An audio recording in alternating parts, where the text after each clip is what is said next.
I wonder if they've gone a step too far now, though, on attacking agriculture, because they've been waiting to do this. And I've been watching this for some time. I've been giving speeches for years telling our beef farmers as well as our other food producers that they started with a campaign against coal. They shifted to a campaign against fracking. They shifted again to a campaign against oil sands. Now they're shifting again to food production. And they were very delighted after COP28 to say, oh, good, we finally got food on the table. And I remember reading an article from an extreme environmental website decrying the fact that 80% of food production comes from fossil fuel energy. They need fossil fuels to be able to operate their equipment and be able to get the grain to market and do all the transportation. But when you attack our food producers, it dramatically backfires. Look what happened in the Netherlands.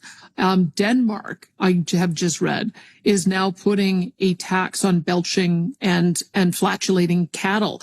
$100 carbon tax on cows. And you have to wonder, at what point are people going to say enough is enough? Because I'll have to tell you, like, the next logical step is, if belching and farting and breathing is now a sin, how long before they start putting a carbon tax on human beings? Because guess what? We're all belching and farting and breathing creatures as well. So I think they may have overplayed their hand in going after our food producers. Our food producers are some of our most highest esteemed industries and professionals in any economy, certainly far above lawyers and used car salesmen and politicians. And so to go after our food producers in this way, it doesn't make sense, especially since the entire practice of food production is understanding the carbon cycle. When you have a grain that you're producing, you have to capture CO2 from the air. It goes into the head of that grain.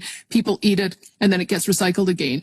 The entire process of food production works with the carbon cycle. And so for them to be attacking the very nature of food production and how the carbon cycle works, I think they've gone too far. I think it's one thing to apply this weird paradigm on industry. I just don't think that they can carry it over to food production without having the kind of outcomes that we're seeing around the world, where farmers are pushing back and people are pushing back.